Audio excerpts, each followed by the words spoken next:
Yes, that's fine.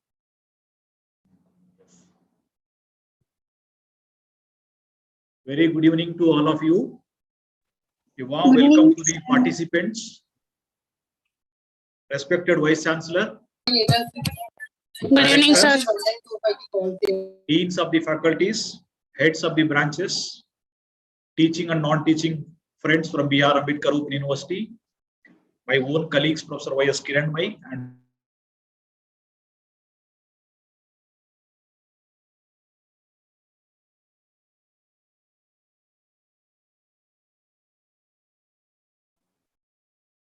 and faculty members from various institutions and universities, student friends from various institutions and colleges.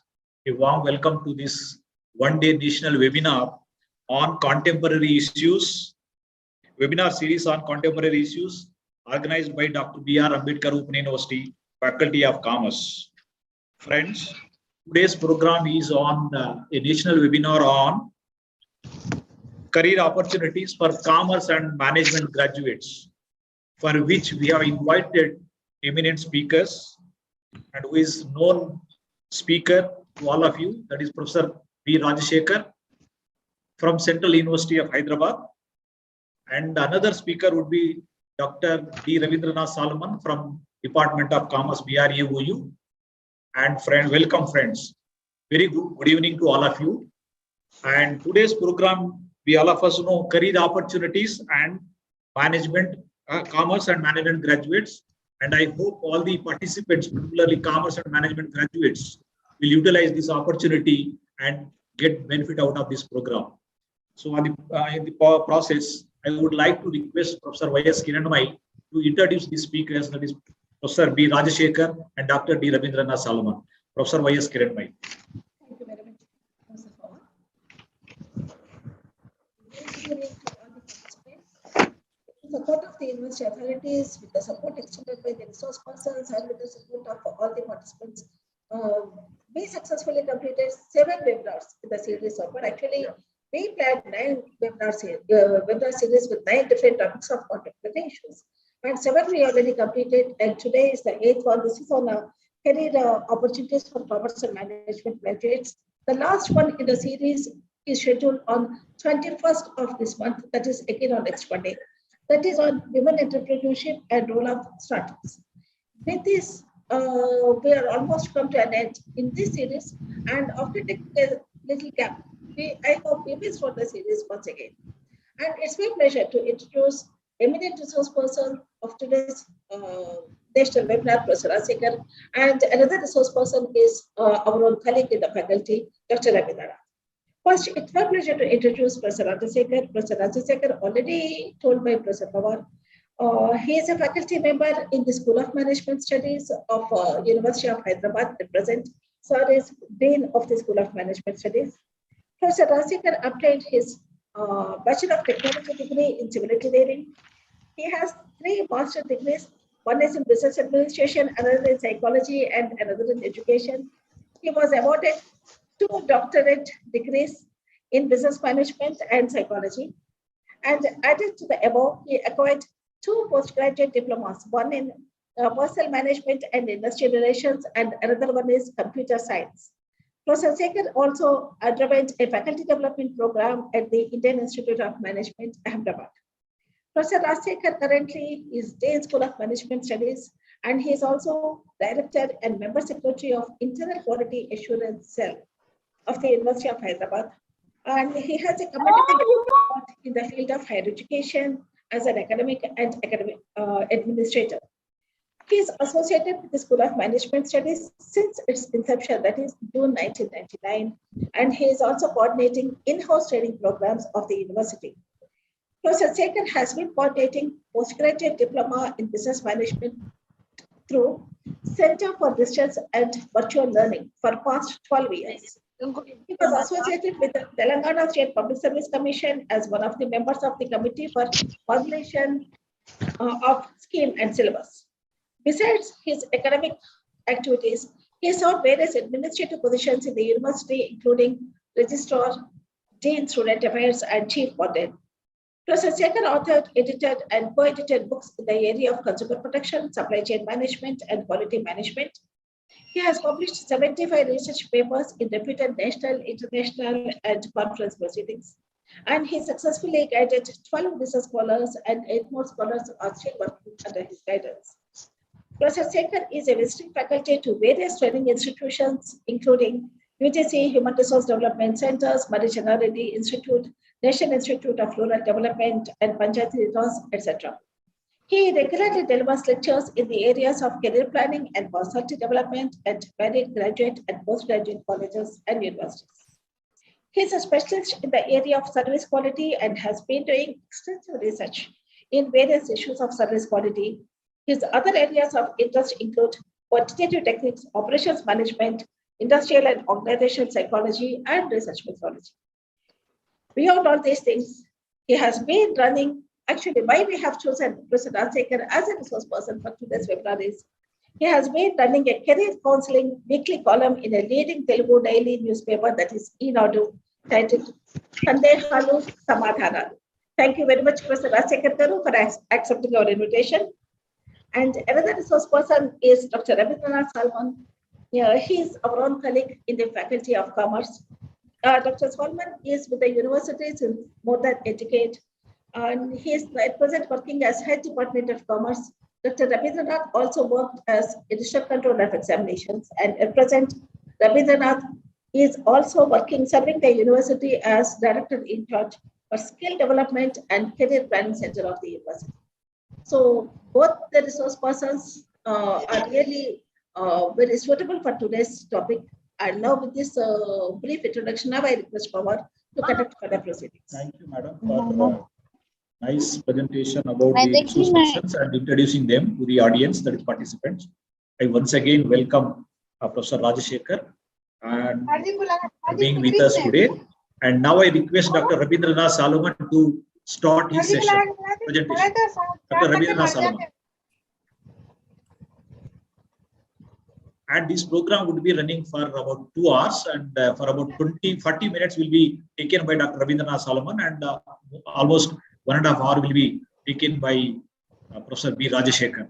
And all the participants are requested to interact with the resource person to get your clarifications or doubts, if any.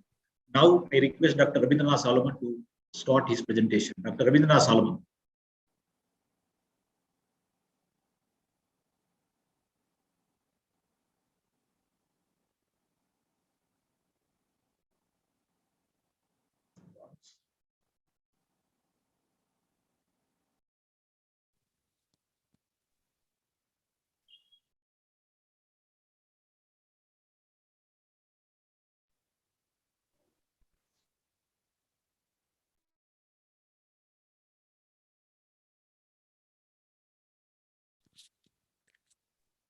Your audio is not visible, sir, I think.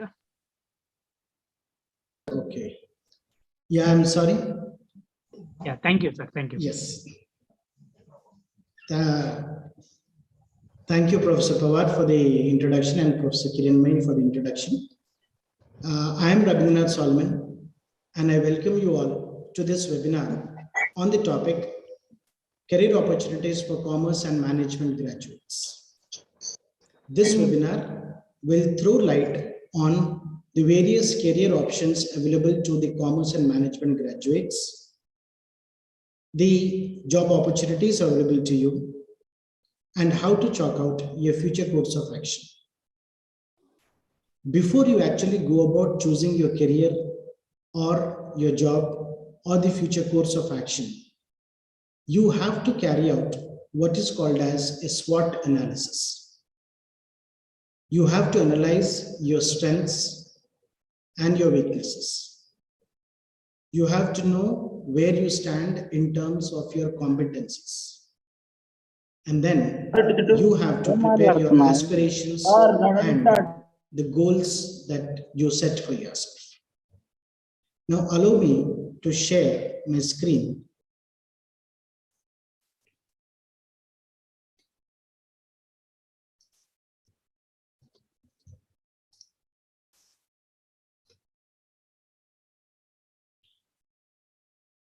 Okay, is my screen visible to all of you? Yes, sir. Yes, sir. Yes, sir. Okay, thank you. Yes, sir. So first, as I was telling you, that you should have self-awareness. Do you know that your career choice depends on your mental abilities? Do you know that it is you and only you who can determine the career you want to take up? Never get into any career because your friends are into it, or your parents have influenced you, or for any other reason. Remember, if you do so, you won't be able to sustain yourself in the long run. Your interest will wean down because you are not passionate about what you have gotten into. You cannot even walk out of it midway without wasting your precious time and money. First and foremost, believe in yourself. Believe in your abilities and develop a good self-esteem. Self-esteem is your overall opinion of yourself, how you feel about your abilities and limitations. When you have a healthy self-esteem, you feel good about yourself and see yourself as deserving the respect of others. When you have a low self-esteem, you put little value on your opinions and ideas. You tend to pity yourself and you feel that you are worthless and that even if you are offered a job, it is only because of your luck and not because of your own abilities. So therefore, believe in yourself. See, when we talk about mental abilities, understand that your mental abilities are unique. You may be a theoretical person. You may be an analytical person. You may be good with numbers. You may be a creative person, or you may be an out-of-the-box thinker. Remember, not all of us are made in the same way. Each one of us will have different abilities. There are students who love numbers. There are those who express with art. Their abilities lie deep within themselves. And identifying your ability will lay the foundation for your quest for the right job or the right career. The success or failure in any career you choose will depend on who do you think you are. As stated by Jessica Ennis Hill, she is a British retired track and field athlete. The only one who can tell you you can't win is you, and you don't have to listen. So you have to believe in yourself and then proceed and choose a career of your choice. Now, how does the mental ability affect the career option that you will take up? As I was telling you, there are some people who are good with numbers. So you have got a numerical ability. That is the ability to solve mathematical problems easily. Many a times you might have heard some people say that they love maths. Some people say that they hate maths. So where you are a person who has got this ability of being very good with numbers, you are needed in almost every business organization. Because every business needs people who are having excellent problem-solving abilities. If you're good at numbers, then you're suitable for organizations that work with numbers, like, say, a statistical organization, an accounting firm, or you can become a banker, or you can become an auditor, you can become a stockbroker, and such other jobs where numbers are the key. Then there are some people who have got perceptual speed. You know what is perception? Perception is the way you understand an object because of the operation of your senses. So if you have got a good perception, then you have got an ability to see the difference and similarity between objects and among objects. Persons having this ability have a knack to focus on attention, to focus on the details and process them quickly so that it gives some meaningful ideas to the others.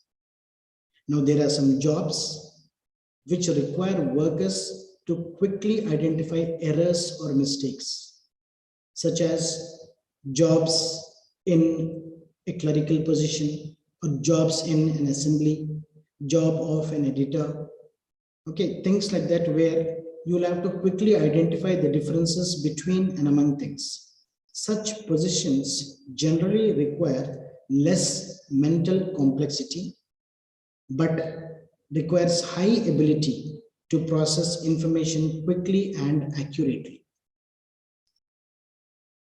Then you have got some logical reasoning skills. So your mental abilities include logical reasoning. Logical reasoning means that a reasoning that helps in decision making, a reasoning that can give logic to whatever is being seen there.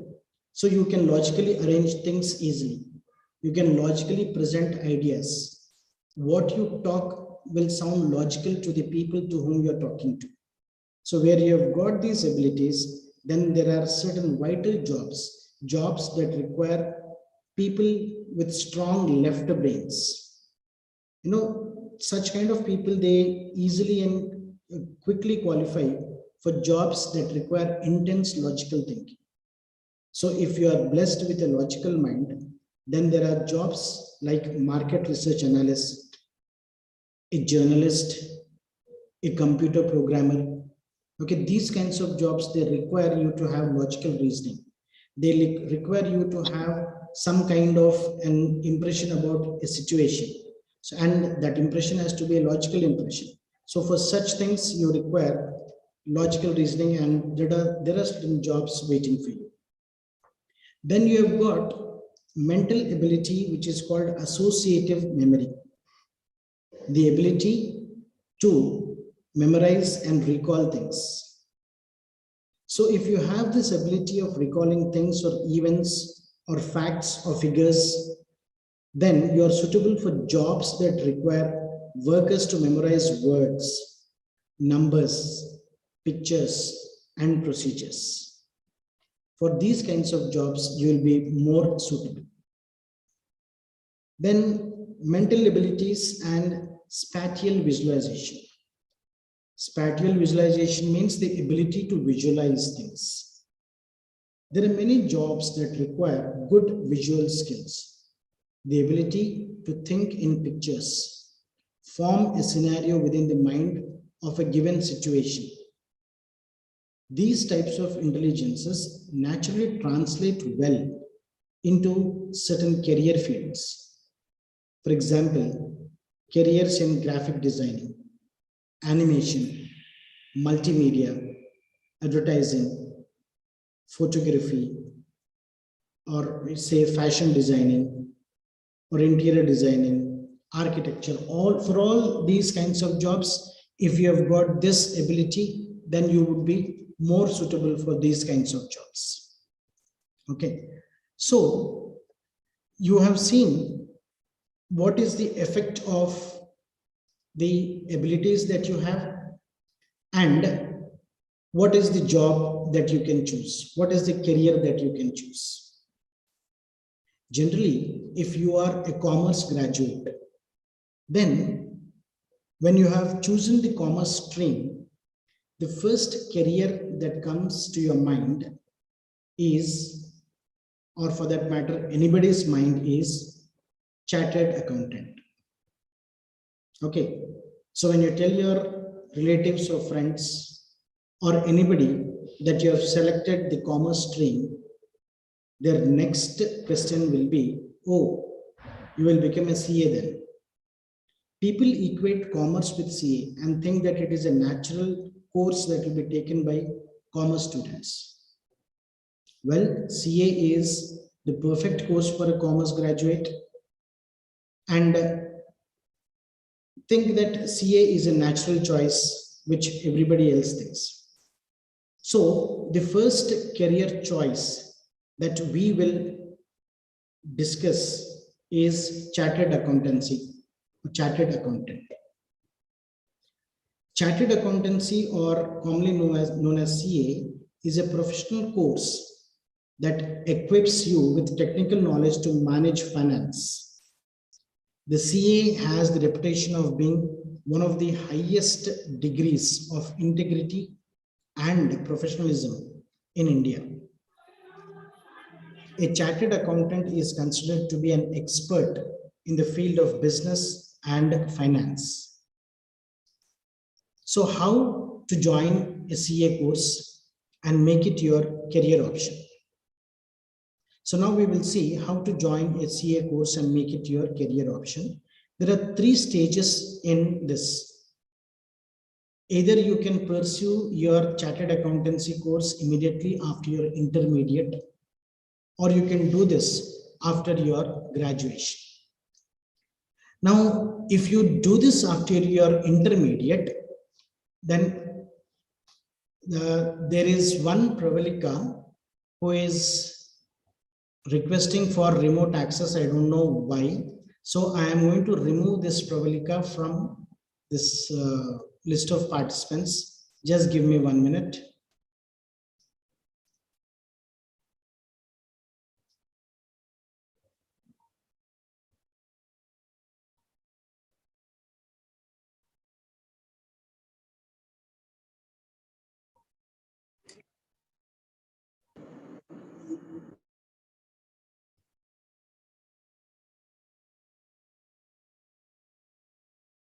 Okay, I think she has left.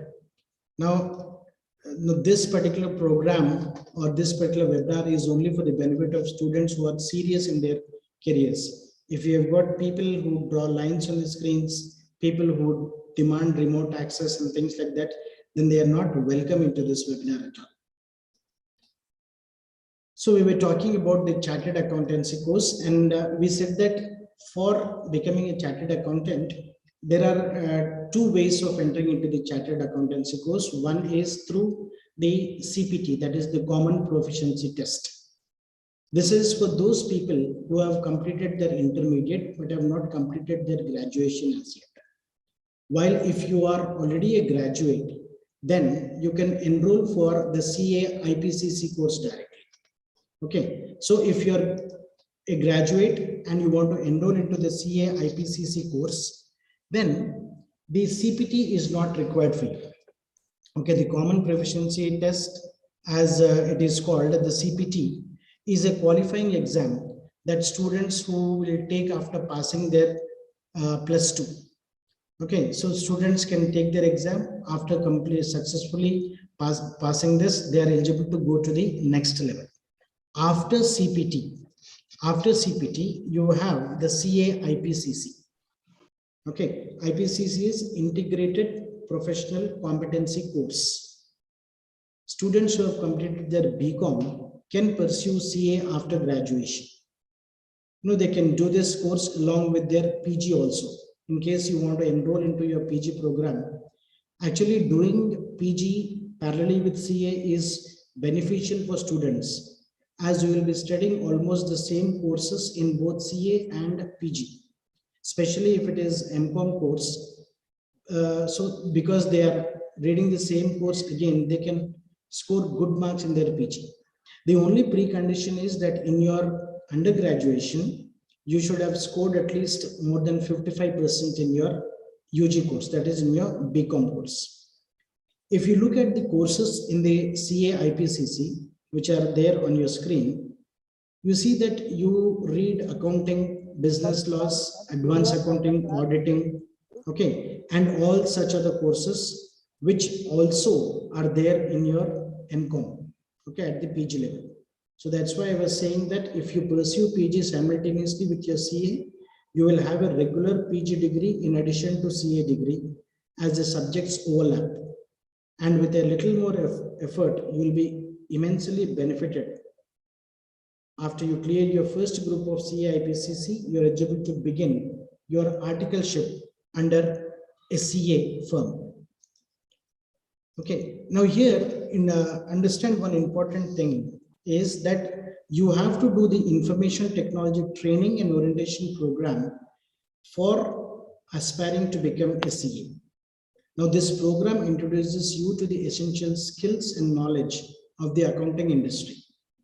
Students are expected to have a thorough understanding of the technological aspects of accounting before they proceed further.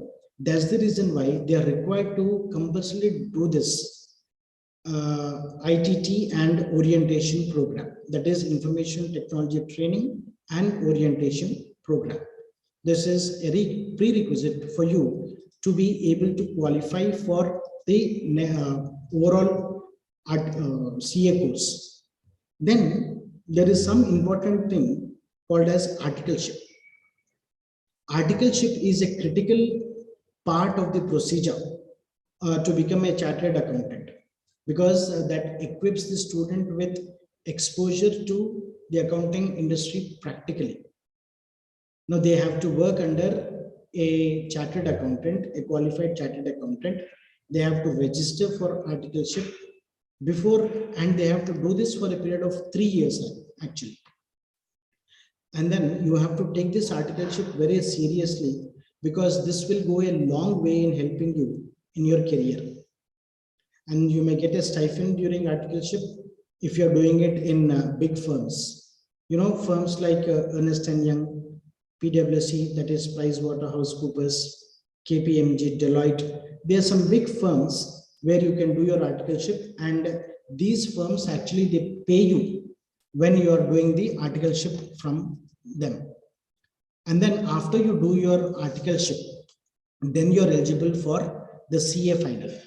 And in CA final, as even in Ipcc, you've got two groups, group 1 and group 2, where group 1 has got papers like financial reporting, professional ethics, etc. And group 2 has got strategic cost management and direct taxes and indirect taxes also.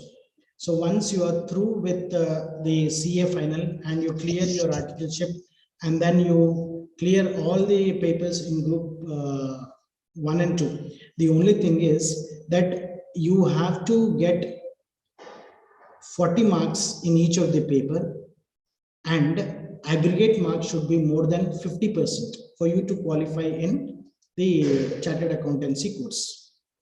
Okay, coming to the next important course that students of commerce will do is the ICMA, the Institute of Cost and Management Accountants of India. Previously, it was called ICWAI, Cost and Works Accountant. Now it is called Institute of Cost and Management Accountants of India. Graduate in any discipline other than fine arts is eligible to do this CWA course. Okay. Now this course focuses on the valuation issues.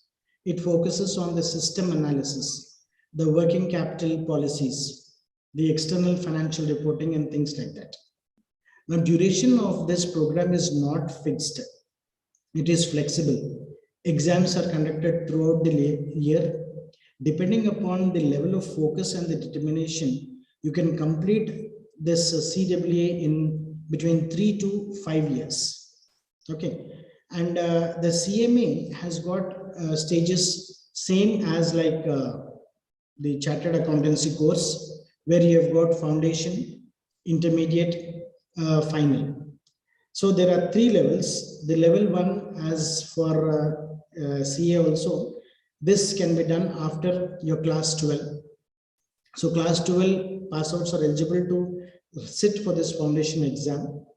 And for level 2, that is intermediate, then you should be a graduate, or you should be a person who has completed his CS foundation or CA foundation, or he has completed CA intermediate, not foundation actually, CA intermediate.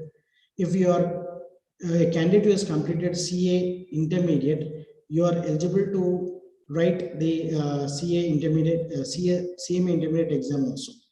So here also there are two groups, group 1 and group 2. There are 4 papers in each group. The thing is that here you have got MCQs, objectives. 60% is objective and 40% is subjective in the CMA course.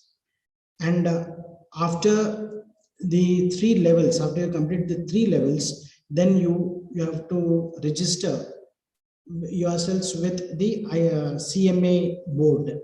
Okay, but the only thing is you have to have a training of at least 3 years, and this 3 years training should be such that training for 6 months minimum before intermediate, before your CMA intermediate is mandatory, and by the time you complete your final, you should have had at least 3 years of training for you to be eligible to become a qualified cost and management accountant. Okay, then company secretary, CS as it is commonly called. This is offered by the Institute of Company Secretaries of India. Now, company secretary is not an office secretary, mind you.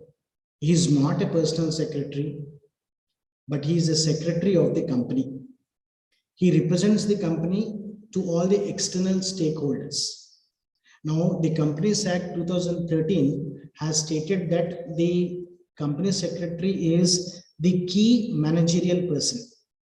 Okay, his level is there with the CEO of the company, the CFO of the company, the CMD of the company.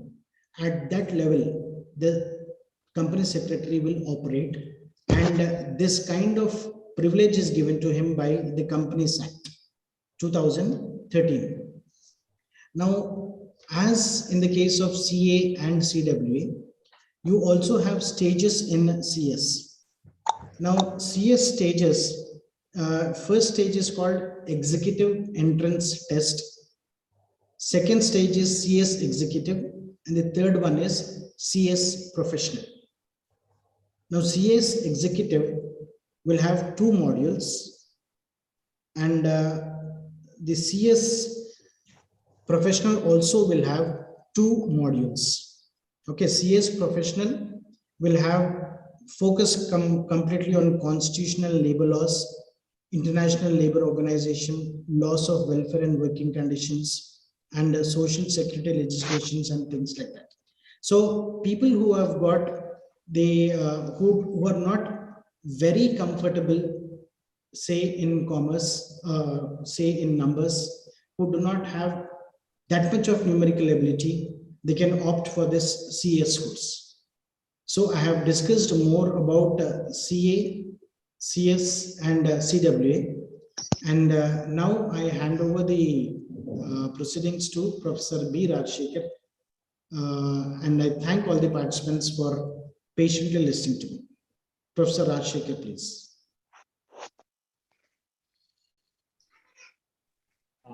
Thank you, Dr. Ravindranath Solomon. Before I request Professor Rajshekhar, all the participants are requested now, because anyway we are we are having some questions, or they are raising their hands to clarify their doubts. But one request to all the participants is that if you raise your queries or doubts only after presentation of Professor B. Rajshekhar would be good. So now I request all the participants to understand this situation. Now I request our speaker, Professor B. Rajshekhar. Over to Professor Rajshekhar. Yeah, thank you very much, Professor Anand Pawar, Professor Kiranmai Madam, and Dr. Ravindranath Solomon, my dear participants. So let us continue where Dr. Ravindranath stopped his presentation. So are you able to see the screen? Yes, sir. Yes, sir. Fine. Yes, sir. Yes, sir. Yes, sir. Okay, fine. Yeah.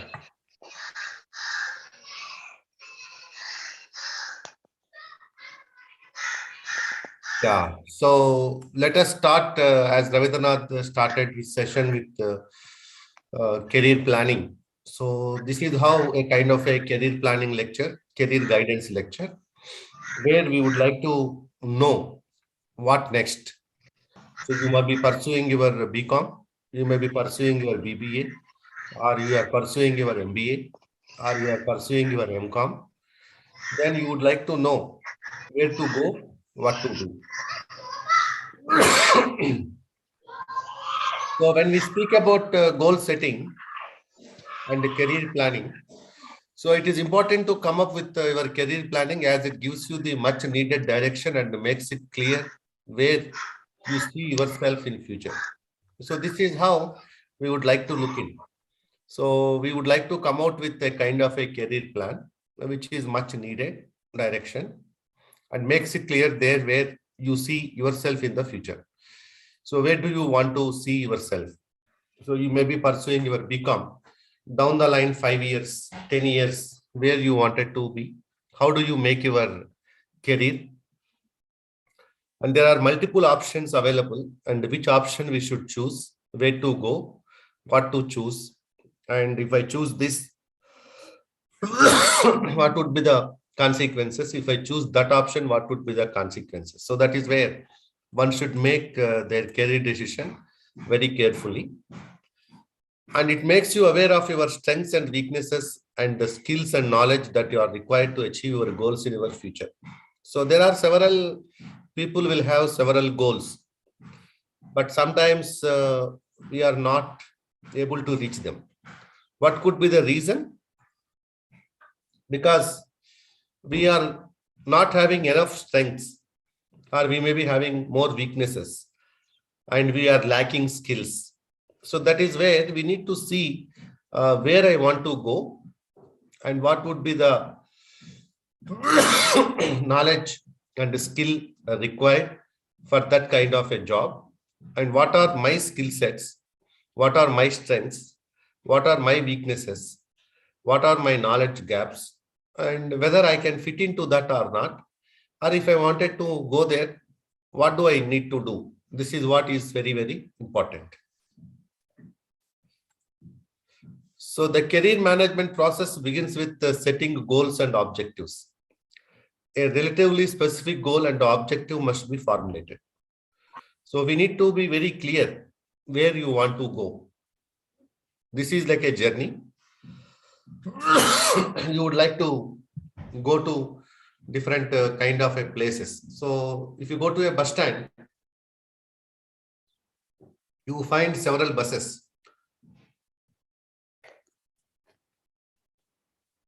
So first of all, you should have a clarity which bus to choose.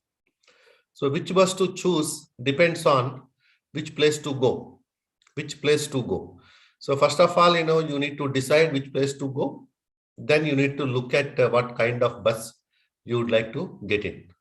Say, for example, if you go to Hyderabad bus stand and would like to go to Vijayawada, then there are 4 buses for Vijayawada. So which bus to choose? It also depends on your financial resources and the time to go there. And these are the kind of factors we think. Similarly, we would like to make such kind of a analysis when you would like to make your career decision. So what do I do after this? See, most of you are pursuing your BCom or BBA, or maybe some of you may be pursuing your MCom or MBA, or if not now, in future you would like to pursue them. But one question we need to ask ourselves: why am I pursuing my education? Why you are continuing your education? You may be working or you may not be working, but still, you would like to continue your education. So this is what is the objective of continuing education? This is one question we need to ask ourselves. So obviously, whether we like it or not, settle in life. the objective of the education is to gain the knowledge, to gain the skill set.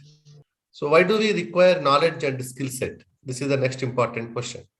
So mostly the answer is it is for our livelihood.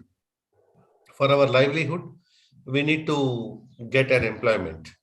To get an employment, we require a lot of knowledge and skill set. And tomorrow, when you would like to go for a job, people will conduct a written test.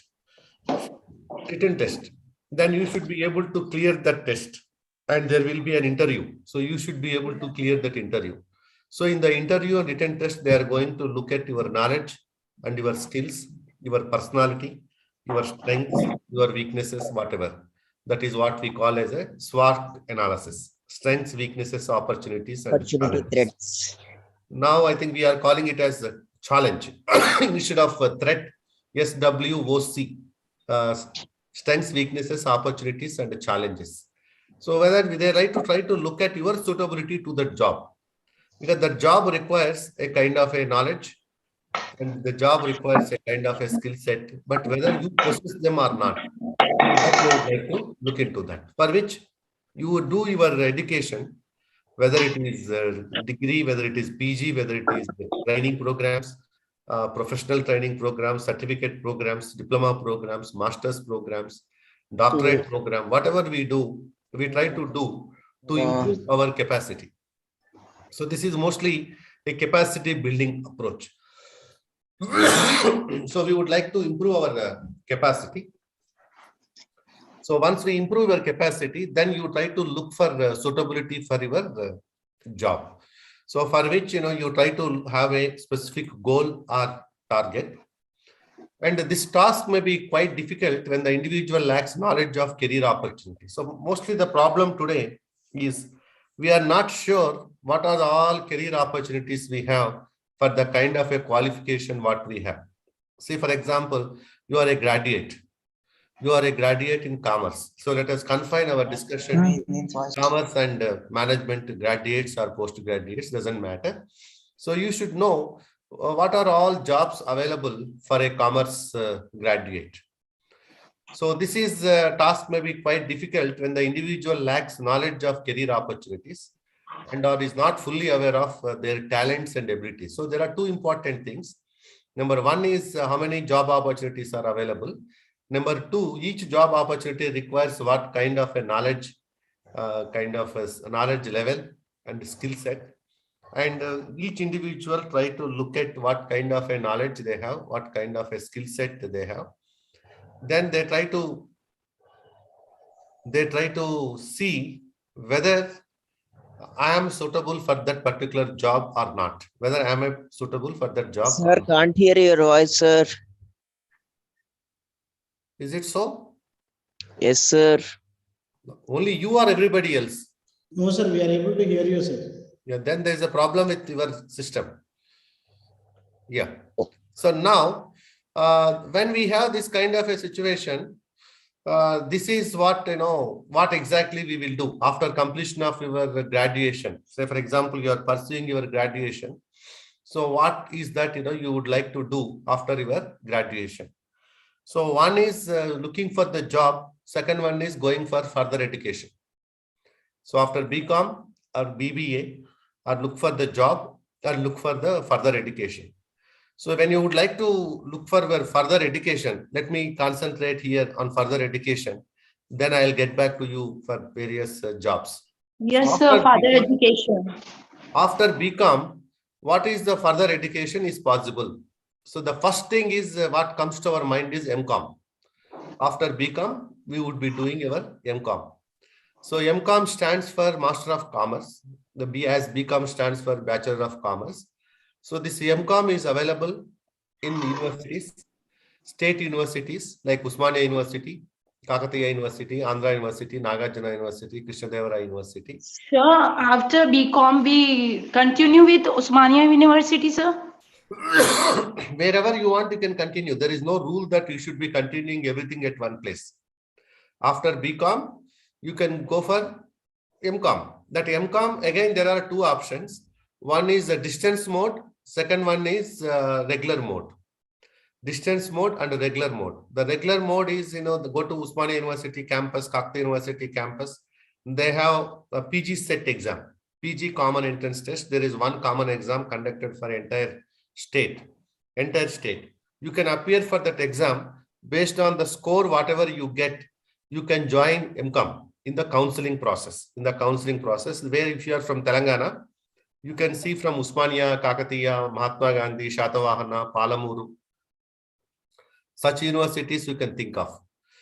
Or if you are from Andhra Pradesh, then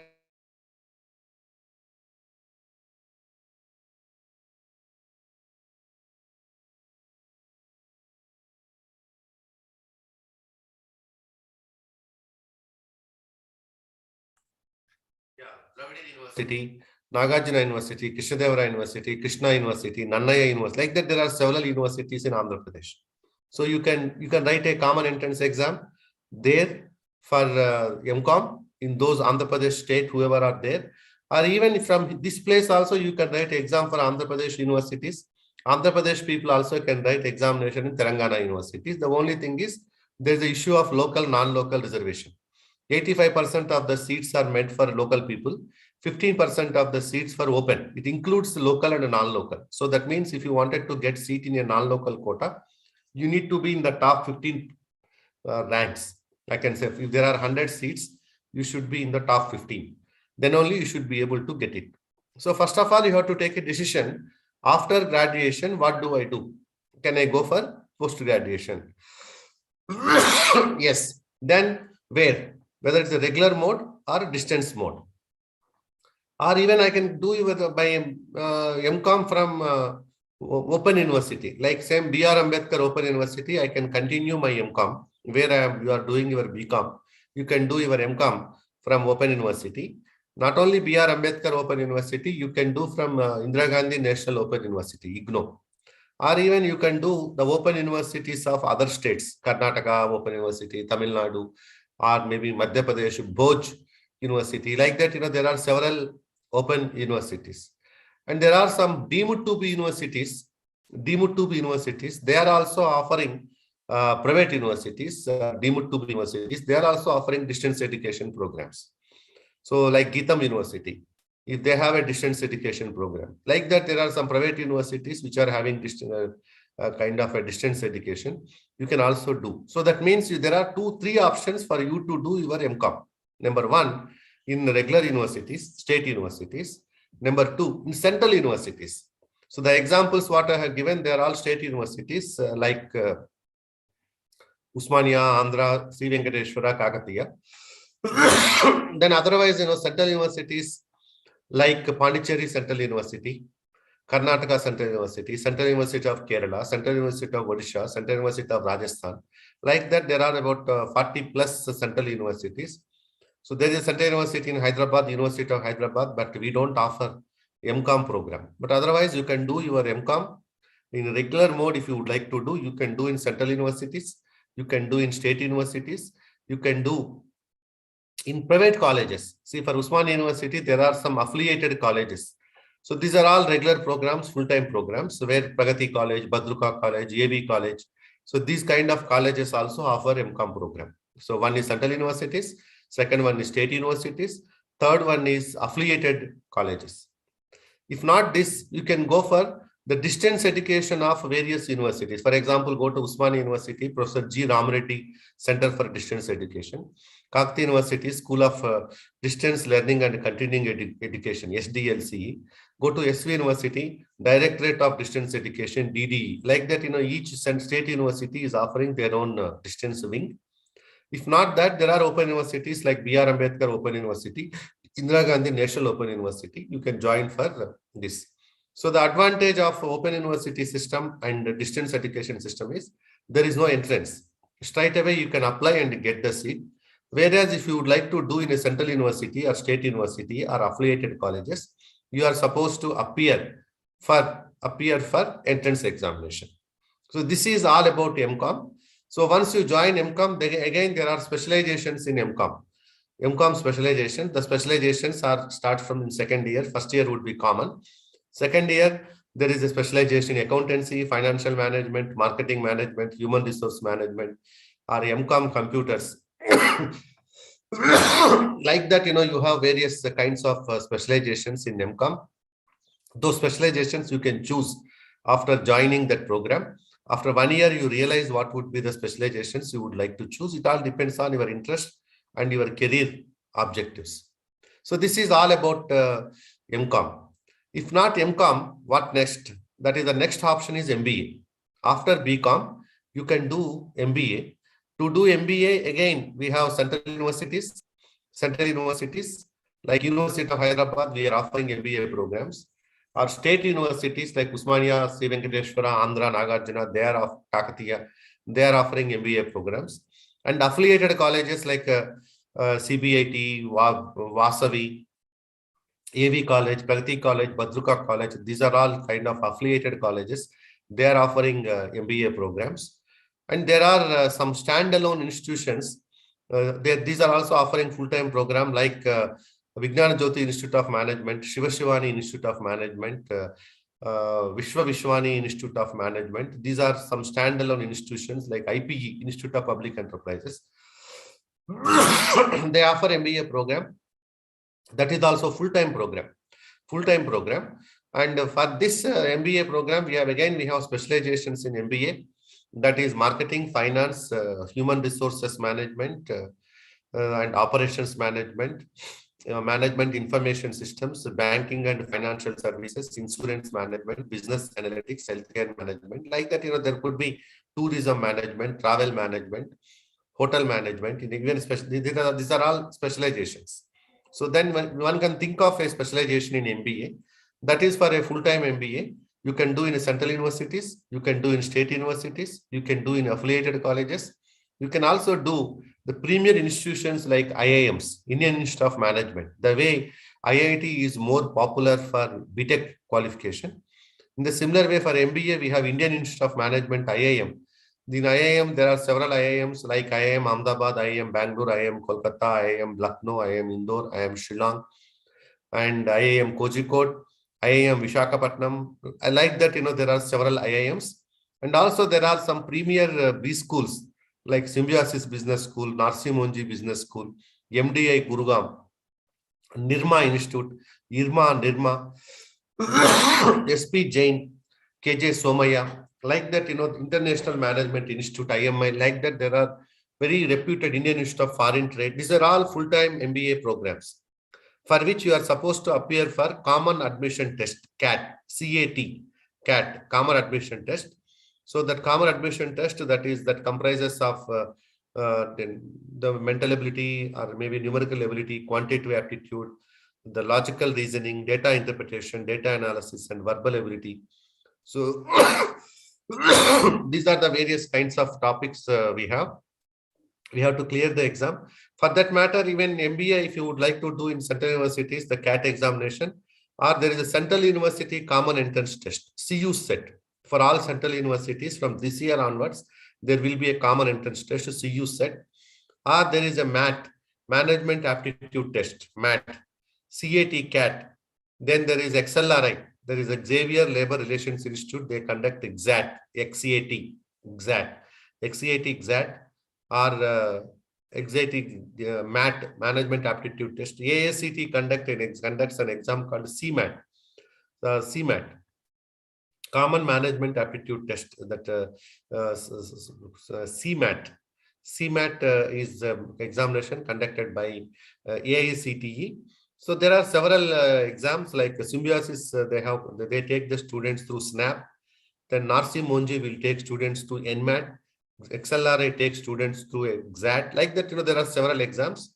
This is all for full-time MBA program.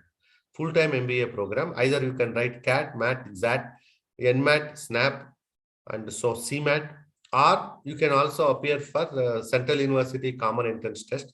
But one thing you should remember, if you wanted to get into any premium management schools, there is a written test followed by group discussion interview, GDPI, group discussion and personal interview. Then if you are able to clear it, and if you join MBA in these premium institutions, your career is settled. And you are, in no time, you are going to be reaching the higher position in your career. So that is very prestigious thing. If you are unable to make there, you can think of Central University Common Entrance Test, CU set. The central universities, for every state has central university. There are about 45 central universities. So you can do your MBA from there. That is second option. Otherwise, you can write ISET for Telangana ISET for Telangana universities, and AP ISET for Andhra Pradesh universities. So from there, you can write, but there is no group discussion interview for the state ISET examinations. If you are missing in the universities, you can get in the colleges also. There are affiliated colleges where you can join for MBA program. And for reserved category students, there is a fee reimbursement facility. Even if you join these colleges, you can get fee reimbursement. But still you are not interested to do a full-time MBA program, then you can do your MBA through distance mode, for which again Usmania University distance education, Kakati University distance education, Andhra University distance education, they have their own 2 years distance education MBA programs. If not that, in open university like B.R. Ambedkar Open University, Indira Gandhi National Open University, they also offer even MBA program. Even in Tamil Nadu, like Anna University, like Madras University, and Annamalai University, Bharati Dasan University, Madurai Kamaraj University, these kind of universities also offer distance education MBA program. So if you would like to go for MCOM or MBA, you can do in public institutions, you can do in private institutions, you can do in affiliated colleges, you can do a full-time, you can do a distance education programs. Even for MBA, if you are a working executive, Usmania University is offering evening MBA program, 3 years evening MBA program. While working during the day, evening you can attend your classwork. So that possibility is also there. And University of Hyderabad, we are offering a weekend executive MBA program. Somebody who is having 3 years of work experience, so they can join MBA program. And we have classes on Saturday and Sunday. Only weekend, 5 days you can do your job, 2 days you can attend your MBA and you can make your career. And there are IIMs kind of institutions, they are also coming out with executive education. This is like online education program.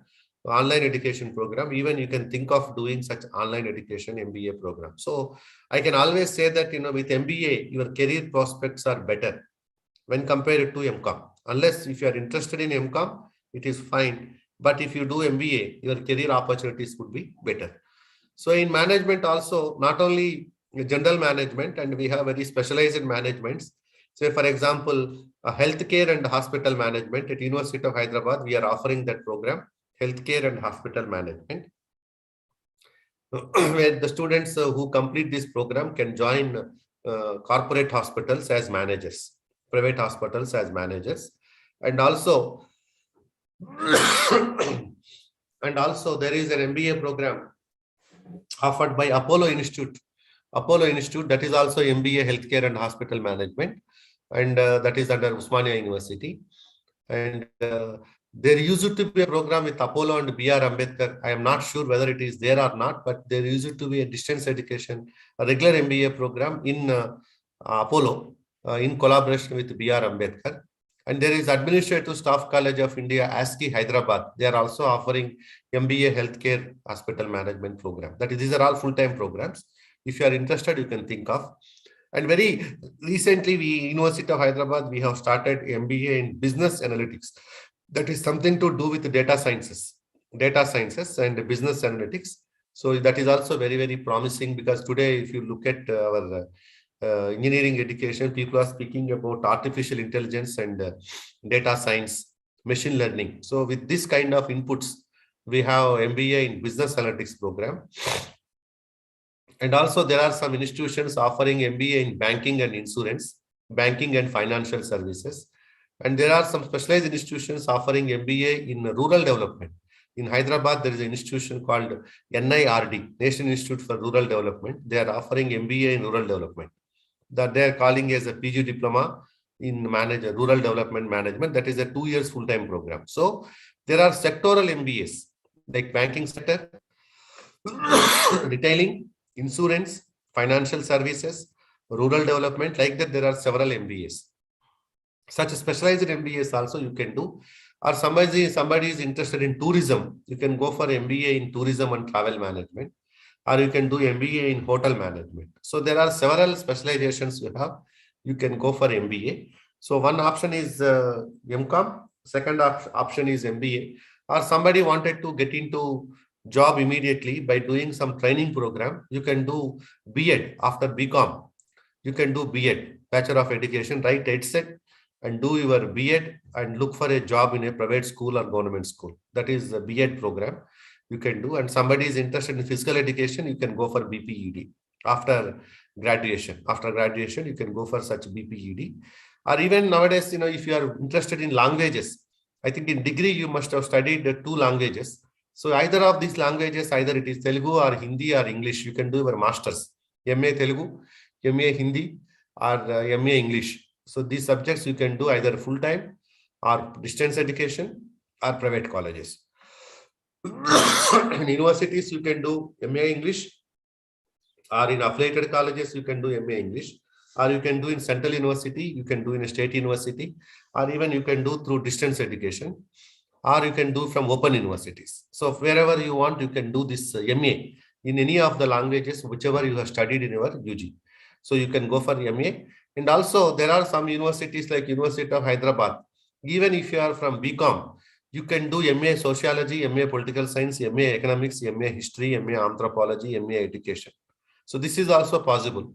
Or you can get into any social science MA, but some universities, they are insisting that you should have studied those courses in your UG. But in the University of Hyderabad and some central universities, any graduate can do any social science post-graduation. It could be history, it could be economics, it could be geography, it could be regional studies, it could be political science, it could be public administration, it could be anthropology. Any such PG, even MA education, you can do that course. Or if you wanted to do distance mode, even there is a course called MA Psychology or MSc Psychology. Whereas in Usmania University, they say that to do your master's in psychology, you should have studied psychology in UG. But whereas B.R. Ambedkar Open University, Kakatiya University, Sri Venkateshwara University, they are allowing any graduate to do their MSc Psychology. So if you are interested to do MSc Psychology, you can get into MSc Psychology after BCom or BBA. So MA, MCom, MBA, then MSc Psychology or MA Psychology. So these many options you have after completion of BCom BBA. Of course, Dr. Ravindranath spoke about the CA, ICWA, CS, company secretaries. So these are other 3 options even you can think of. And other than this, there are some PG diploma programs also you can do. If you do not want to do post-graduation for 2 years, you can do postgraduate diploma in business management, postgraduate diploma in computer applications, postgraduate diploma in business analytics, postgraduate diploma in actuarial science, postgraduate diploma in data science, postgraduate diploma in retailing, postgraduate diploma in marketing, postgraduate diploma in financial services, post-graduation diploma in finance, post-graduation diploma in operations, post-graduation diploma in tourism. Like that, you can do 1 year post-graduation diplomas or certificate courses, diploma courses, post-graduation diploma courses. You can think of certificate courses, diploma courses, post-graduation diploma courses. So whichever you want, postgraduate diploma in project management, business management, project management, business analytics, data science, whatever. There are several programs where you can find certificate program, diploma program, or master's program. Either you can choose any of this, or maybe PG diploma in communicative English, PG diploma in language studies. So right from management to commerce to even PG diploma in accounting, PG diploma in taxation, a certificate course in Tally, or certificate course in R programming. Like that, even certificate course in MS Excel. There are a lot of certificate courses, but these certificate courses are basically meant for upgrading your skill. If you find there is a skill gap, you can think of. So these many options one can think of after the graduation if you wanted to do your further education. So then the next issue is government jobs. So what kind of government jobs I can do after BCom or BBA? So the first one is, what comes to my mind is the Staff Selection Commission, SSC, Staff Selection Commission. Whichever job you are entitled to apply with the graduation or +2 qualification, you can apply and you can prepare for it.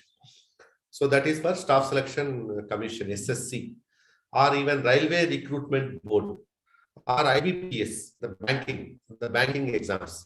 So right from a clerk to probationary officer, clerk to probationary officer.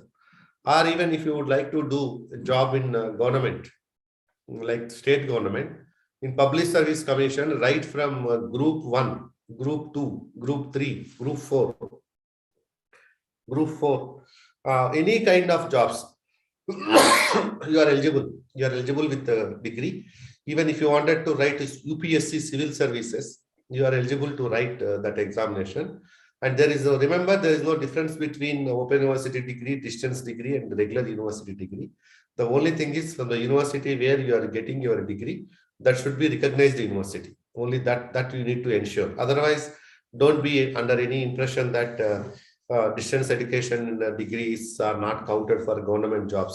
Because as a career counselor, I keep on getting these kind of questions from the audience. So that is where I am clarifying you. So any degree from recognized university is valid. It doesn't matter whether it is a distance mode or regular mode or private college or whatever. But that university should have UGC recognition. If it is a distance education program, that program should be recognized by DEB, Distance Education Bureau of UGC and Government of India. And if you can look for central government jobs, you can look for state government jobs, you can look for bank jobs, you can look for insurance companies. There are several insurance companies, they are offering jobs. You can look into them. And the railway recruitment, life insurance, or banking examination, or Public Service Commission, UPSC, Union Public Service Commission, APPSC, Andhra Pradesh Public Service Commission, TSPSC, Telangana State Public Service Commission. So from wherever you get a job which is having eligibility as a degree, you are eligible to apply for it and prepare for it and try to get the job. So that is also possible. You can get into government jobs, central government jobs, or state government jobs, or there are some universities like Usmania University, University of Hyderabad. These are all autonomous institutions. And to get into these universities, into non-teaching jobs and the clerical jobs, you have to look for the notifications of these institutions. Like there are some CSIR institutions like IACT, NGRI, CCMB, like NIAB, then NMDC, like that, there are several BHEL, BSNL, universities like University of Hyderabad, English and Foreign Languages University, Maulana Azad National Urdu University, Usmania University, JNTU. So all these universities, they have their own recruitment process. There are autonomous bodies. On public sector, state public sectors and the central public sectors, even like Singareni collieries, for example. So you can appear for their examination whenever they notify. You apply and you try to get a job. But in the beginning, as Ravindranath spoke about, what you require is, you need to have that mental ability, reasoning, logic, then general knowledge, current affairs, language proficiency, whichever job you go for, but we need to have this knowledge. Either it could be general studies, it could be mental ability, it could be reasoning, it could be logical reasoning, it could be data analysis, it could be data interpretation, it could be speed maths. So then bank examination, and you should get prepared for that examination. As you know, for hundreds of jobs, lakhs of people are competing. So definitely the competition is very, very high for government jobs. But if you get a government job, your life is settled. So start looking for such kind of opportunities. Even if you are preparing for the jobs, don't stop your education. You enroll for in a PG program in a distance mode or under open university, and simultaneously you can also pursue your job preparation and also your post graduation, so that once you complete your post graduation, so you will be eligible to write the jobs, appear for the jobs with the degree and the PG qualifications. So wherever degree and PG qualifications are there, you can apply for both kinds of jobs, so that you can apply for more jobs and your opportunities will be more after doing your post graduation. So don't stop only with the graduation. So let us continue up to post graduation. If you do post graduation, your job opportunities would be better and you would be having a specialization in a particular subject. The next one is private jobs. This private jobs, again, there are two categories. One is software jobs, second one is non-software jobs. Or it could be a call center, It could be a call center, or it could be a kind of a sales executive, marketing executive. It could be ICICI Bank, it could be HDFC Bank, it could be Citibank. With the graduation, you can join and you can start selling their products. You can be doing a marketing job, you can be doing a finance job, you can be doing an accountant job, and you can, even after your BCom, you can join even a tax consultant and start learning about the tax computations. You can join a CA, you can join a CA, you can join a tax consultancy, or even a lot of private hospitals, like, they have their accounting section, they have their billing section. There you can join with your BCom qualification. And with your BCom qualification, you can also look for some accountant jobs in Singareni collieries and electricity boards is also possible, or even any private job and with some kind of a technical knowledge. When I say, if you wanted to get into a clerical job, you need to be well versed with MS Office. Computer proficiency is very, very important. So you need to have computer proficiency like MS Office, MS Excel, MS PowerPoint, MS Word, and typing. Earlier we used to say the typing skills, but now it is MS Office skills. We need to get into MS Office. So you have to have a well knowledge about MS Office, computer proficiency. That is very, very important. And also, if you think, with your BCom qualification, you can learn a software like a Tally kind of a software. So you can join various organizations as an accountant. It could be a chit fund companies, it could be insurance companies, it could be private insurance, it could be private hospitals, it could be private manufacturing units, it could be malls, supermarkets, it could be a supermarket like Ratandip, supermarket like Vijeta, supermarket mall like Inorbit Mall, GVK Mall. We have and various kinds of showrooms. There are the various kinds of financial agencies like Bajaj Finance, or various insurance companies. I think there are many more opportunities if you are smart enough to do your work with computer and having some knowledge about mobile apps and using mobile, and good communication skills, ability to convince the people, and ability to sell the things. I think there are more opportunities in private sector. You can choose any of this. There are some private security agencies where they also need some office staff. Pharmaceutical companies, they require office staff. Like that, wherever there is an office and secretarial support is required, with your graduation, you can join. With the BBA, more or less, you can get into any business organization. You can be into marketing, you could be in finance, you could be in HR, you could be in data science, you could be in it can be a hotel, tourism. So wherever now, if you wanted to do with the BBA, you can join. So then when compared to BCom, BBA people will have little more opportunities because, they would be getting into kind of a little managerial supervisory role. Whereas with BCom qualification, mostly you would be confined to the accountant and some clerical kind of jobs with graduation if you would like to move to. So this is about private jobs and public sector jobs, private jobs, and so the best career options after BCom, if you look at, so here,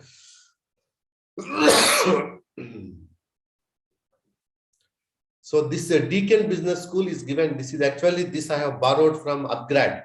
Upgrad is a kind of an online agency, and they also offer MBA programs with various foreign universities. So you need not go there.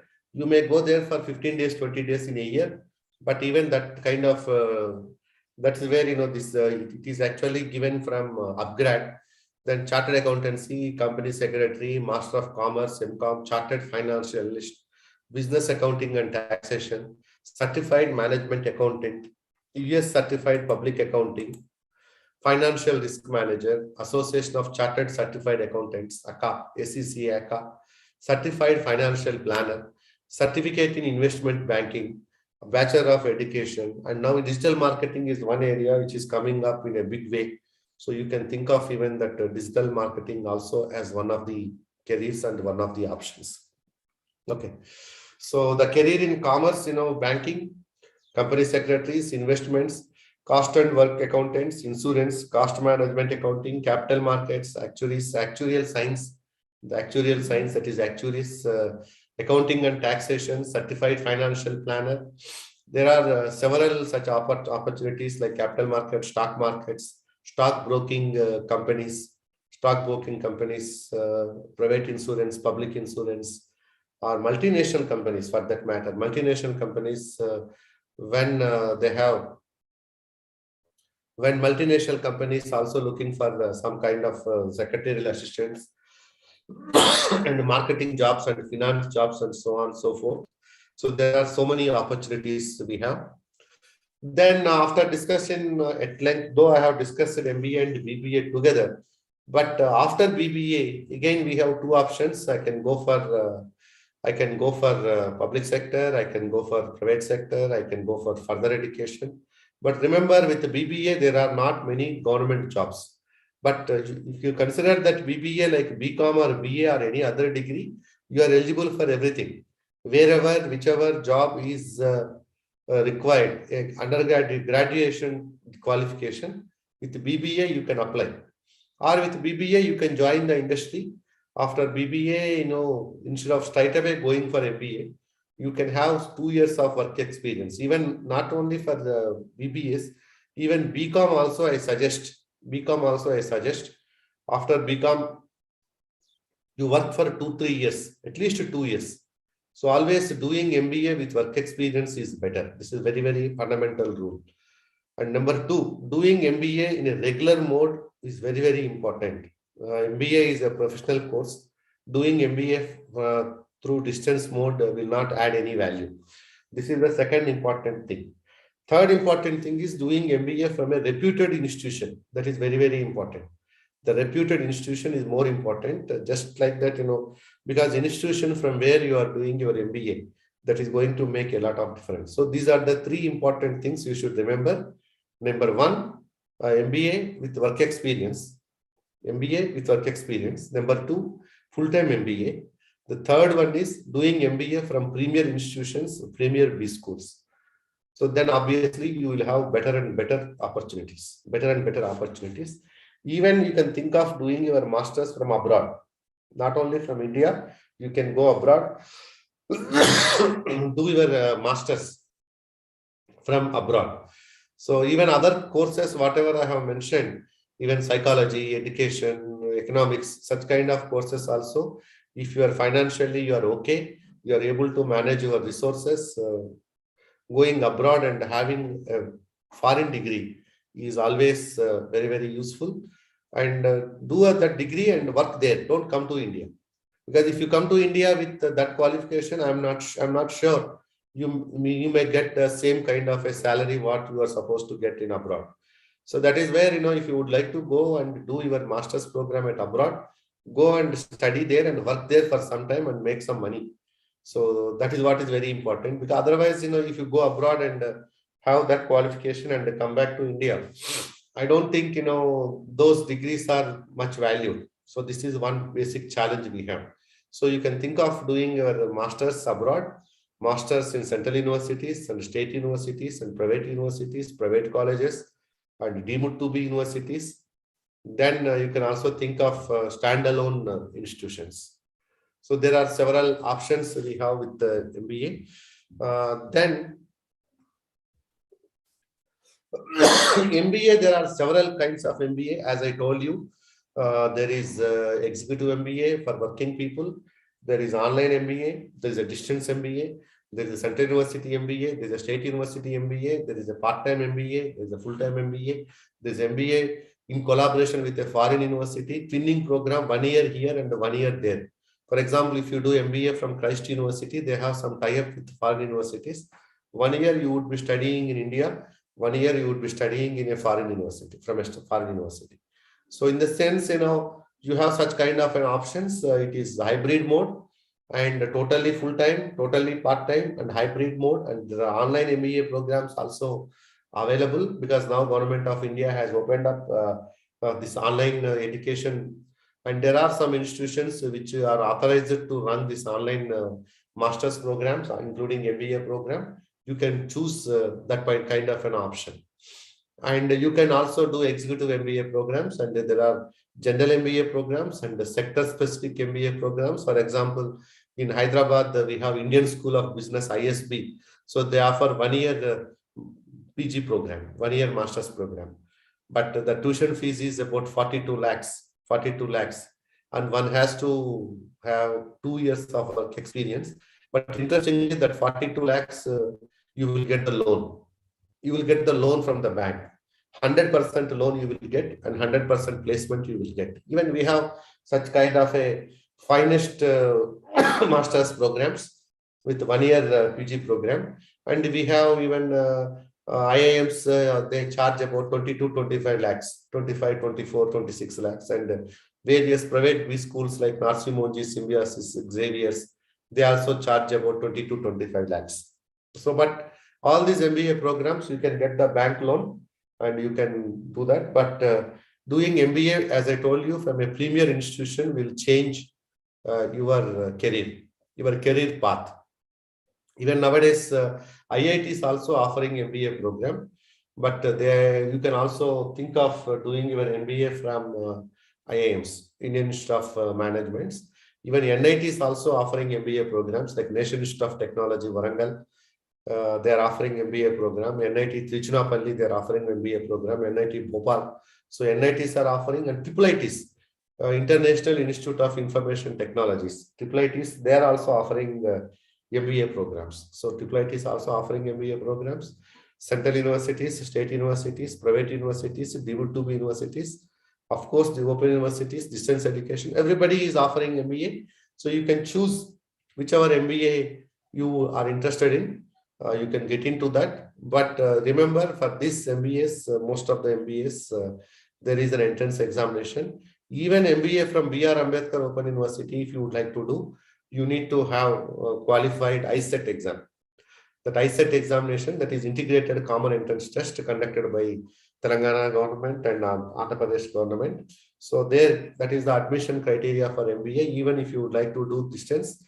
And even Usman University distance also, they require this ISET, or otherwise they are conducting their own entrance exam. You can write that entrance exam and get into that MBA program. So this is another kind of an option. And what we can do after MBA and MCOM? This is the next question, because right now we have been discussing about after BBA, BCom, but after MBA and MCom, more or less you get the same job opportunities, but with a higher pay, with a different role. So when with BBA, you may be joining as executive, but MBA, you can join as a manager. With the BBA, you will join as a supervisor, but with MBA, you can join as an assistant manager or associate manager, whatever. Even commerce also, with the post-graduation, you have different job opportunities when compared to graduation. Then after post-graduation, even if you are interested to get into teaching, so with MBA qualification, after completing your NET examination, MCom and MBA, you can become a degree college lecturers. With MCom, you can become a junior college lecturer. JL, you can become a junior college lecturer. With BCom, MCom, sorry, with MCom. With MCom and NET or PhD, you can become a degree college lecturer. MBA with NET or PhD, you can become a lecturer or assistant professor for management programs and commerce programs. MCom PhD people are eligible to teach for MCom people and MBA people. And MBA PhD people are eligible to teach for MBAs and BBAs and MBAs. You can do your PhD and you can get your teaching jobs in universities, in government colleges, private colleges, deemed to be universities, business schools. And there are many opportunities we have. Or even after a PhD in management, you can join various consulting companies as consultant. Consulting companies as consultant, we can join, and we can, or even after MCom or MBA, you can have your own business. So why only always working for somebody? You can start your own business. That is entrepreneurship. You can become an entrepreneur. You can start up. You can have a startup companies, or you can have an incubator, and later you can convert it into a company. Or you can have an idea and go to a venture capitalist and get some funding and start your own organization. Or you can get into NGOs, non-governmental organizations. Or you can get into some kind of international NGOs. international NGOs, or even you can go abroad and work sometime there and come back. So there are several opportunities. You can start a hotel, you can start a travel agency, and various kinds of business opportunities we have. But definitely with a proper qualification, you will have a better idea of running the business, So these are all the references I have, and if you want, you can take the picture of this from your laptop or mobile phone. So I think you can get into these things, and you can get into these things. For example, what is after BCom? After BCom, what is there after BCom? So just you paste it, and you will get various kinds of opportunities after BCom. Okay.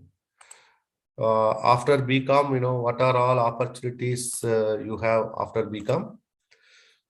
So for example, 14 best career options after BCom. So like that, what do after BCom and the various career opportunities. So this is what I have given you. There are 14 options, and each option they have given and explained. So, and what are the kind of salaries, which companies, what do they do? So instead of looking for a career counselor every time, so you can also know what would be the sources from where we can get this information. So chartered accountancy, company secretary, master of commerce, MCom, then a chartered financial analyst. Like that, you have various kinds of options we have. Then in the similar way, there is an option, what is after MCom? If I wanted to know right now, I have shown you for BCom. So if I say what is after MCom, so if I click this, the various options after, again, share screen. Yeah. So you can see 12 best career options after MCom, what to do after MCom. So what is after MCom? And enroll in MBA program, become a chartered accountant. So even you can consider a ACCA course, pursue company secretaryship, earn the CMA credential, complete the CFA course, obtain a CPA license, become an FRM certified professional, crack the CFP exam. I think you like that, get into digital marketing. So this is one area which is an upcoming area: social media marketing, digital marketing, branding, advertising, customer experience. These are the areas, especially digital marketing is coming in a big way. So as a student, so you always look at various kinds of employment columns and what kind of qualifications they are looking for. Even if you are not going to do job now, but after 2 years or 3 years, if you are going to choose the job. So right now onwards, you start preparing for what is that, the market is looking for, which jobs are going to be in a great demand. So after 2 years, by the time I complete my post-graduation or graduation, if I would like to get into a job, so what kind of a skill set I require. So from now onwards, you start acquiring those skill sets, continuously look at employment news and employment columns, and try to look into general knowledge, various current affairs, where, for example, a chief minister makes a statement about the job market, or maybe a CEO of a company like Tata, or maybe Mahindra. So when they are going to make some kind of a statements about business opportunities in future, so you try to understand them, you try to capture them, you speak to your mentors, you speak to career counselors, you speak to your teachers, you speak to your friends, you speak to your seniors, and try to know what is happening around us and where do we go, what is the skill set required, how to improve my capacities and competencies to get better employment. So these kind of things you should know and you should understand, and look for various opportunities and make a better career out of it. So with this, I stop my presentation. Now let us get into the question and answer sessions. If you have any questions. Yes. Yes, please. Ravindranath, you are there? Ravindranath. Yes, sir, I'm there, sir. Yeah. I think now let us take some questions now. Yes, sir. If We'll you have, have if you have any specific questions or even from chart, if you have any questions, yes, we can address them.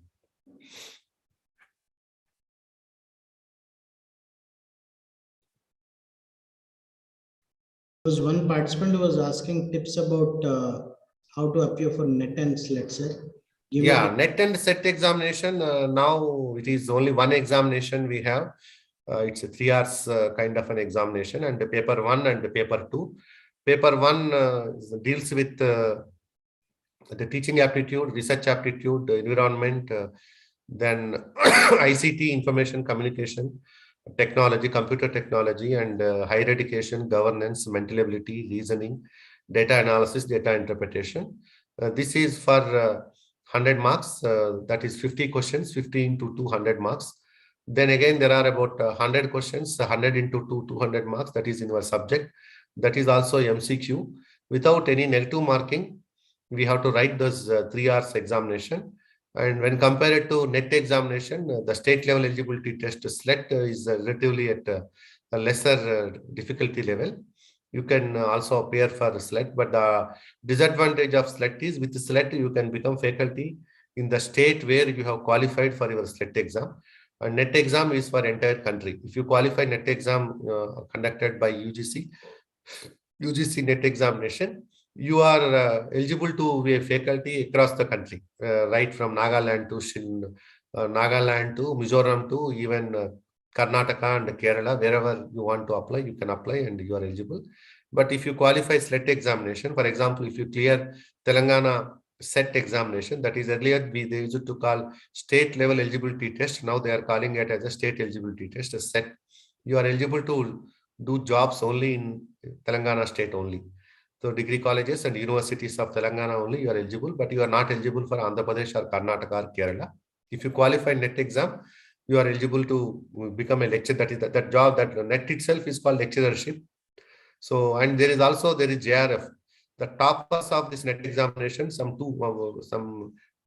few hundreds in each subject, they are given JRFs, Junior Research Fellowship,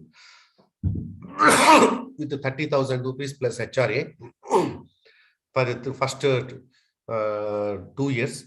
Then next 3 years, it would be SRF. So with that, you will get almost like a salary kind of amount, about 45,000 rupees you get, and you can also get a PhD admission. So you try to aim for that JRF.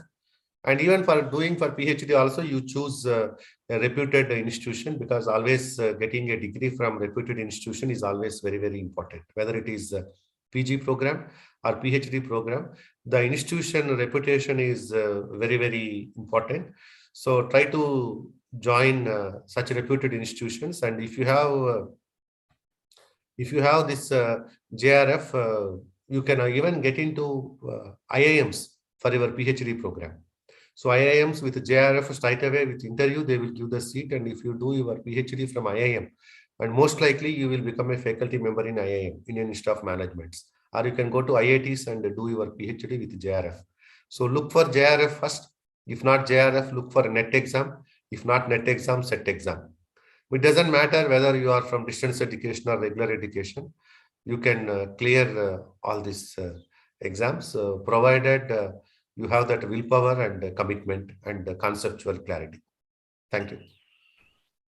Yeah, Ravindranath, you can answer that question about the CMA. Somebody was asking about CMA. Yes, sir. So there was one participant who was asking whether we can do CMA after doing degree. Yes, you can do your CMA even after doing your degree. Simultaneously also, you can do your CMA. That's what I have told you, because see, if you do your CMA simultaneously with your degree, it will be helpful to you. Even after degree also, you can still go ahead and do your CMA. Nothing is going to stop you. Then there was one other candidate who is asking any tips for UPSC. UPSC, can we do UPSC course after graduation? Yeah, UPSC is like a APPSC, TSPSC is Union Public Service Commission. They conduct civil service examination, that is prelims and mains and interview. And there are also some specialized examinations of UPSC. It is a national level body. They conduct examinations of mostly the central universities, central governments or central government jobs they conduct. And you need to get into very specifically which examination you would like to get into that. Look at their syllabus and their preparation and speak to the people who already made it, and speak to the people who are preparing for such kind of programs. There are any chances to study civil engineering in our university? Civil engineering is also a kind of a degree, BTech. With that BTech, you can do anything. Myself, I did my BTech civil, then moved to MBA, then I did my MSc psychology based on BTech civil qualification, MA education based on BTech civil qualification. So suggest MBA after engineering. Yes, engineering and MBA is a deadly combination. To nowadays, there's a lot of, even the entrance examination of CAT also mostly influenced by mathematics. And that is where if you go to any IIMs, majority of the business schools, you find many engineering graduates. So always a management graduate with the technical knowledge will have an advantage, because after all, managers will make decisions. Managers will make data analysis. So students who are having the mathematical background and analytical background and empirical background, logical background, definitely they can do well in decision-making process and analysis process, research process. So always I suggest after engineering and with some work experience, if you do MBA, you have a brighter career. Yes. And somebody is now saying about he's a CA student and become first year, cleared foundation, and now going to start coaching for my inter. But my college professor tells me that I should not be doing a CA with the BCom.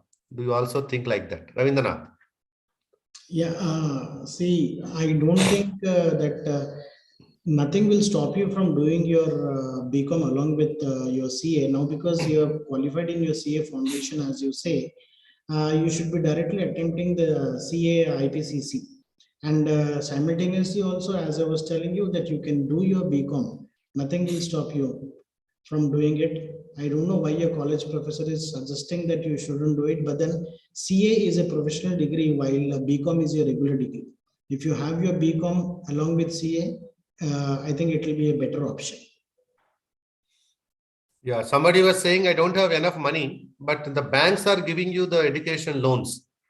Or even if you are coming from SC, ST, BC background, even the government is also providing, the central government and state government also, they are providing some overseas scholarships. So you can look for that. So otherwise the banks also nowadays giving loans with some kind of a collateral sureties and so on.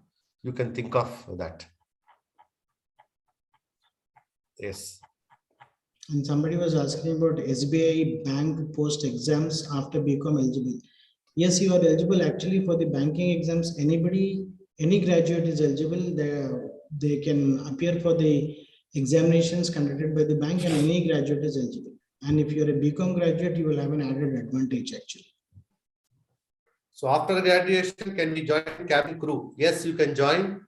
Then what is the process? I think you try to look into various kinds of this Indigo and SpiceJet kind of airline websites. Look at the requirement process. The requirement process, what kind of, what they look at is, one is proficiency in the language. At least a graduate proficiency in at least more than 2-3 languages. And the kind of, the way they present themselves, their communication, their appearance, and the personality. They try to look at their personality, their communication skills. So there are some agencies which are providing training, especially if somebody wanted to get into that. So you try to get the training from some private agencies and you apply for it and you go for it. So I have completed BBA, currently pursuing MBA second year, want to join RBI. I think, if you would like to join RBI, you need to have full knowledge about banking industry. So though you are not specialized in banking, but you try to get into all banking related subjects. So banking kind of concepts about various banking rules, regulations, interest rates, various banks, private banks, public sector banks, international banks, World Bank, how they function, like NABARD, how they function and what is their governance, what is their structure, and try to have a full-fledged knowledge about banking. Then once you go for that RBI exam, they try to look more about your understanding about banking sector. And you simultaneously try to acquire knowledge about the whole banking industry, national and international banks, their functioning, right from rural bank and private bank, cooperative bank to IMF and World Bank. So try to understand their functioning, their governance, their roles, responsibilities, and various issues related to the big banking policies and various reforms in banking sector.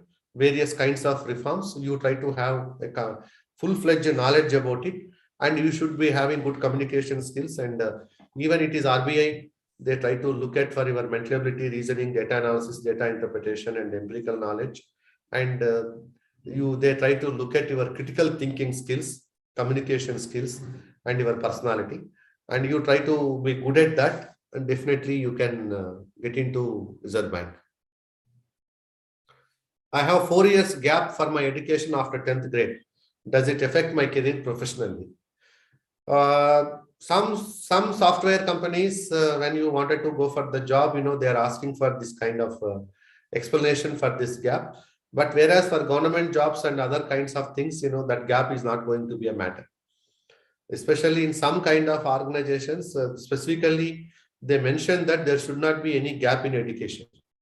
That is a very exception. Very few organizations will ask for it. Otherwise, most of them will not really mind for it.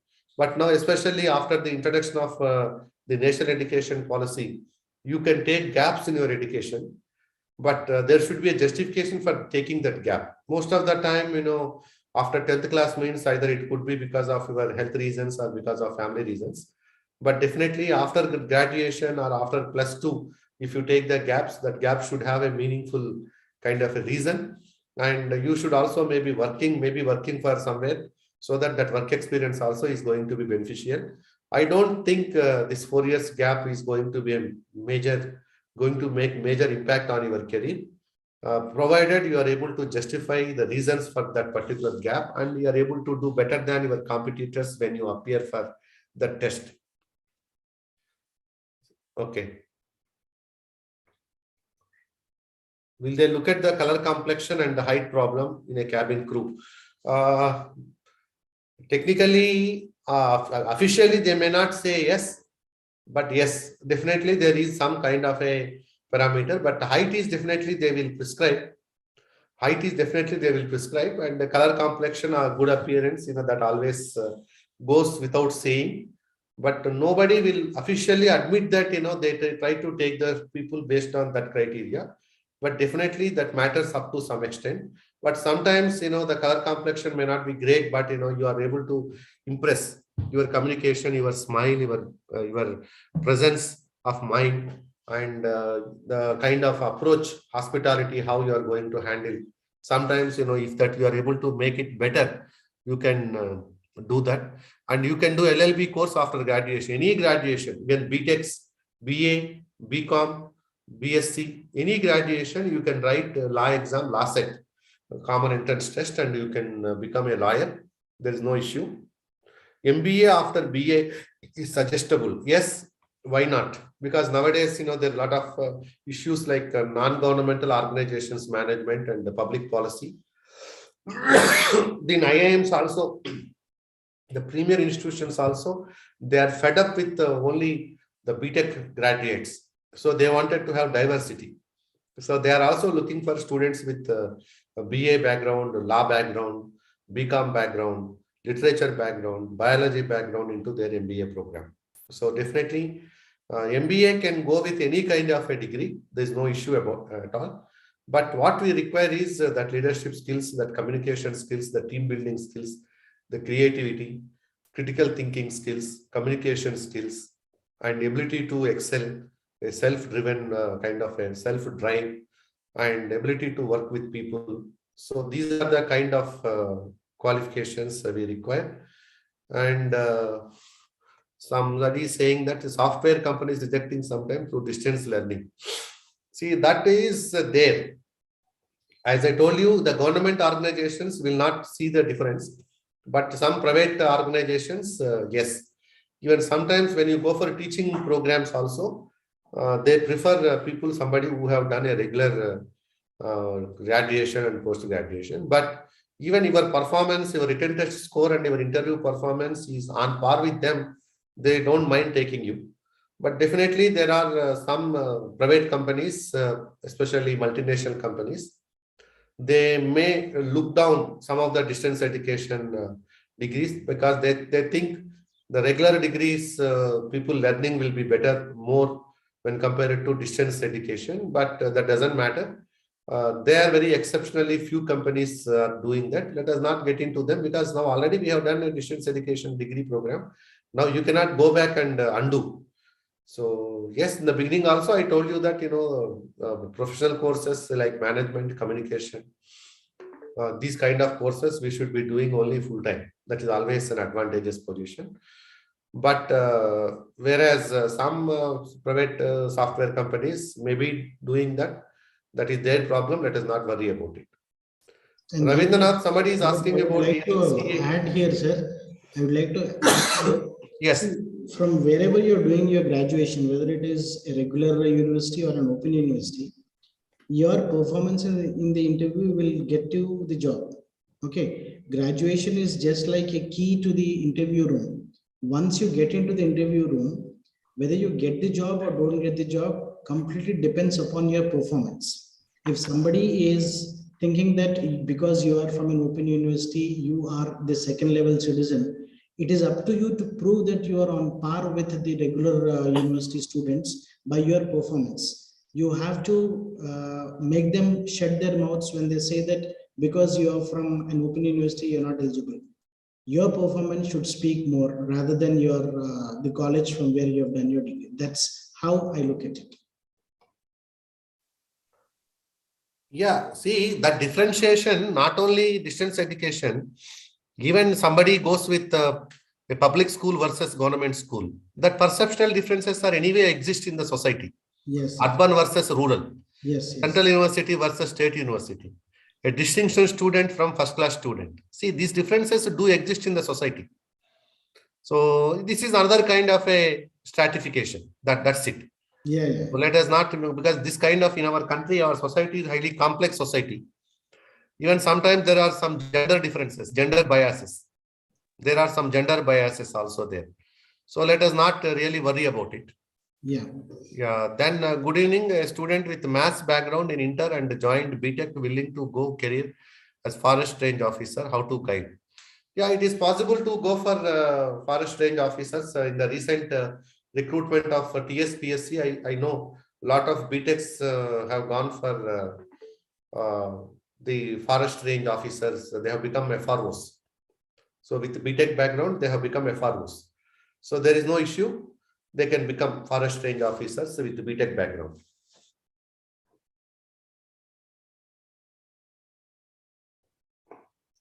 Okay, no, I don't think there are any more questions to take up, sir. So here, with the permission of all the participants present,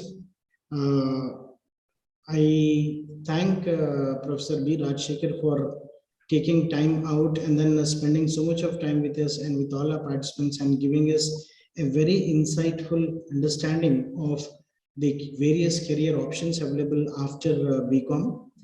It was a very, very informative session, sir. Thank you so much. And I also thank all the participants who have interacted with us, asked questions, and then kept the entire webinar very, very interactive. With the permission of everybody present, I thank Professor B. Rajshekhar and all the organizers, and I close this webinar. Thank you so much, sir. Yeah, thank you, Ravindranath. Thank you very much, and all the best participants. I think let us meet somewhere on some other platform. Thank you. See you. Thank you, sir. Bye-bye.